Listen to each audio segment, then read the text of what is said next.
Lomboy Farms po, ito po ay nagsimula noong 1972 sa Barangay Orayong, Bawang, La Union po. Itinatag po ito ng aking ama, si Mr. Avelino Lomboy po, Philippine Grape King po. Sa pag-research po at pag-experiment from 1972 to 1974, napalago po niya ang ubas dito po sa Pilipinas. At mula po noon, pinalawak na po namin ang aming taniman mula sa aming backyard farming, naging 25 hectares po siya.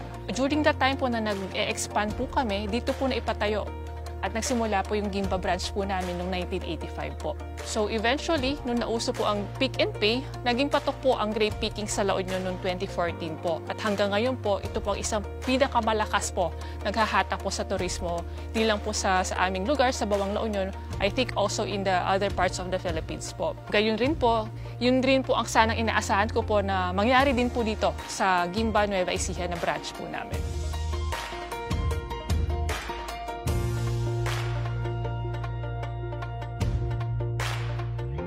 Ang rootstock po namin sa Lomboy Farms ay actually nagmula po sa cuttings. Nagsimula po to sa Cebu, so inuwi po to ng tatay ko. So, pero yung main na rootstock po na nakikita po natin na red cardinal po ngayon sa La Union ay pinurchase po ng aking ama mula sa University of California in Davis. So, ang ubas po na propagate sa pamamagitan po ng cuttings. Kung tayo naman po ay mag-grafting, ito po ay para mapagsalin o mapagbuo ng mga iba't ibang varieties na may mga characteristics po ang ubas na gusto po nating pagsamahin. Pero ideally po, ang talagang method po ng pagpaparami at pagkukulture po ng ubas ay through cuttings po.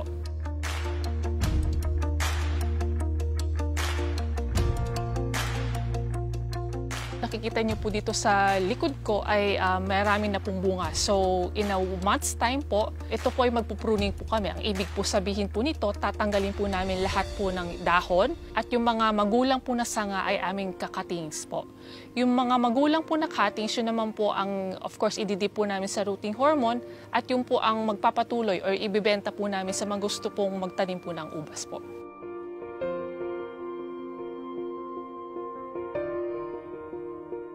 Sa mga enthusiast po ng pag-uubas tulad po namin, napakahalaga po ng grafting po, yung pagsasali po, sabi ko po, ng iba't ibang characteristics po ng mga ubas para po mas maging maangkop po siya sa isang lugar. Tulad po dito sa Pilipinas, kita niyo naman po, napakainit.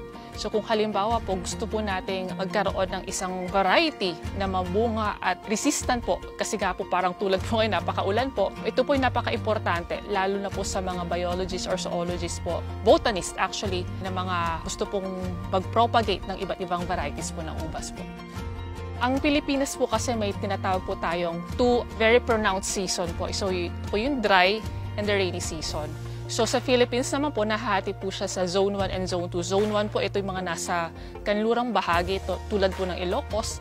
Ay yung mga nasa east side po, yung Zone 2, yung medyo mauulan po all throughout the year.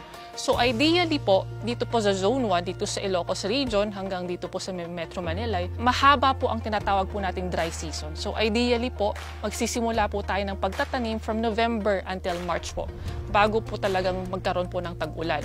Sa mga nasa bandang east side po, tulad po ng Quezon, Isabela, yan po, mas mainam pong mag-start po tayo ng pagtatanim at the start of the summer seasons po talaga.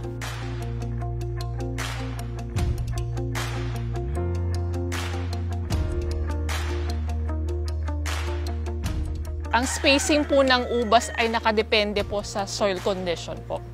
So pag ang soil condition ay napaka-fertile po, mas mainam po na medyo mas malayo po yung distansya po ng pag-uubas po. So ideally po, ang distansya po is between 2 by 2 meters or hanggang 2.5 until 2.5 meters po.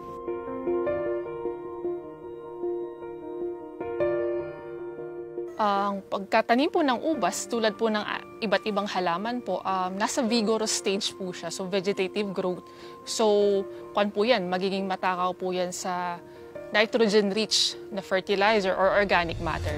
So kalimitan pong ginagawa po namin talaga every 2 weeks po may foliar application po tayo or urea application po. Paborito dun po yan ng mga insekto kaya nararapat lang po. Pwede po tayong mag-spray ng organikong pesticide or insecticide or yung mga commercially available po ng mga insecticide po.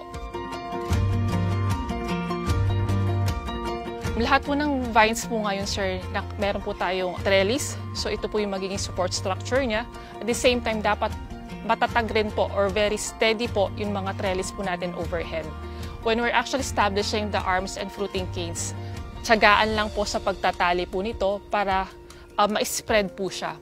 Kasi sa kahit po anong klase ng crops po, very important po yung sunlight penetration po. So, dapat nakaspread po talagang ating mga sanga. So, tiyagaan lang po sa pagtitraining ng ating sanga sa ubas po.